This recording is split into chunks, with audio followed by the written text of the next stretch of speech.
Hey there, it's Sunday morning and I released the video on making this thing right here. Well, two of these, actually, the other one's over there. Give me a little bit of light, right? That's one of the uses I have for them. But mainly what I had in mind when I bought these LED panels was my need for lighting in places where it's not already set up. Like here in my workshop, the lighting's pretty good. Could be a little bit brighter, could be a little bit more, dispersed a little bit better. And I'll work on that over the next few months. But overall, it's pretty good.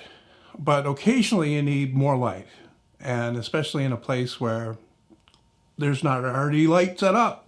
So it's good to have a couple of these. I've got a couple more light stands that I made with the strips, the 24-inch strips from these, but they're too bulky and they don't fold down, and they're kind of tricky to move. This one, well, the panel comes off the top, the mast, you just loosen that screw and it comes all the way down. The legs fold in like that, so it's a real compact deal, right? Especially if you take the panel off the top, which is just as simple as doing this. And then you've got this, which weighs nothing. And then these panels, people have asked about the panels. They're just, this is newer brand. A cheap one on Amazon. I got them 90 bucks each, Canadian. So that means they're probably $15 American. But there's a battery built into this, lithium ion, and you plug it in here with the charger that comes with it, and it charges it up, and the light in here lasts for a good long time. Here you can see it. And it's also, you can select the brightness. This makes it really friggin' bright here, or turn it all the way down. And you can also select the color temperature, right? This is 3200K. And then this is 5600K. Here in my shop, the best lighting is around 4800, which is what this is, okay? So, yeah, gonna come in handy.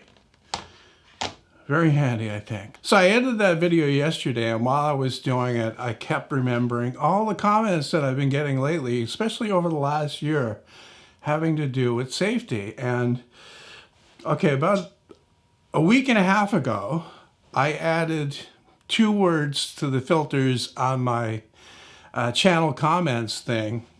The filter, what the filters does, it holds comments that have these words in it. So the 2 words I added were fingers and riving. That filters out a surprisingly large number of people that are making comments about my fingers and about my lack of a riving knife on a table saw. The video that's getting quite a few views lately, although it's certainly not viral in any way, is the pop-up dogs one. And in that I did I committed 2 sins of safety against the safety priests and priestesses. And the first was cutting that piece of spalted maple, which is just a hunk of firewood basically, that I split with an axe, and I took it and I flattened a little bit of it on the workbench here with my hand plane, brought it over to the table saw, and started to cut it into strips to use for the dowels. I made dowels with them, right? And if you watch that video closely, you'll see that that wood actually started to bind before it would ever contact a riving knife. I've made this comment in the past before when people have talked about riving knives, and I said sometimes they don't work. As in, sometimes the wood will bind before it ever reaches the riving knife. And that's exactly what happened with that piece of wood.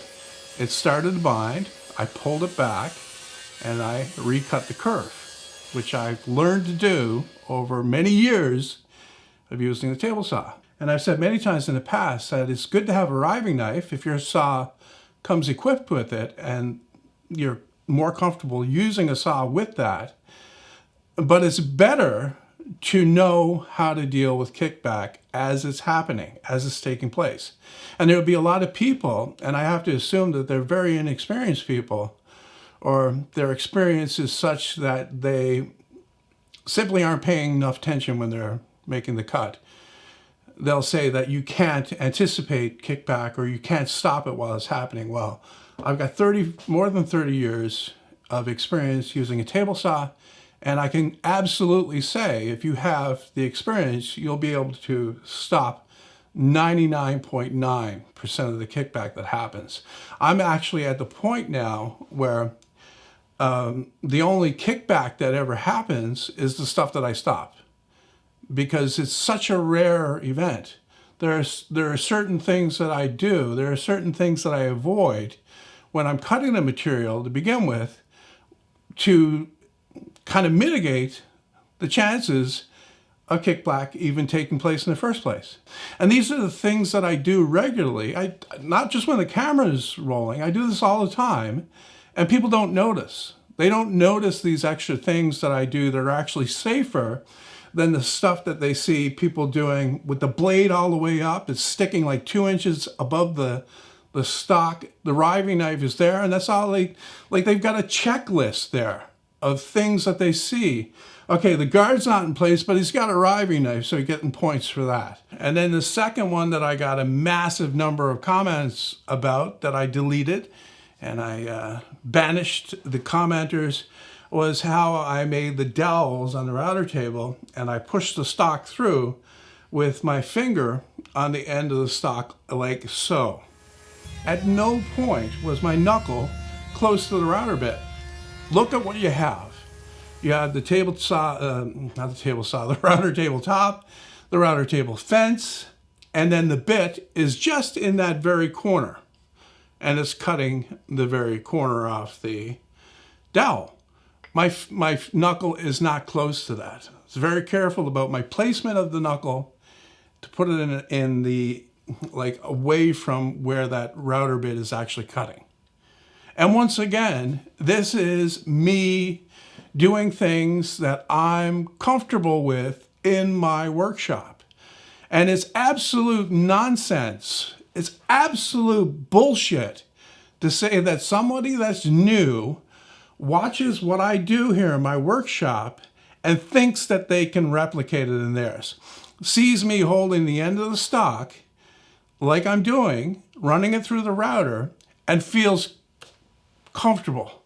Because these are the people that are commenting. The people that don't know any better. The people that, haven't even been in the same room as a router table, let alone use one to make a dowel. So this is a topic that never gets old. I could talk about it all day right now. I could talk about it all day 2 weeks from now. I could talk about it all day 2 months from now, 2 years from now, 10 years from now.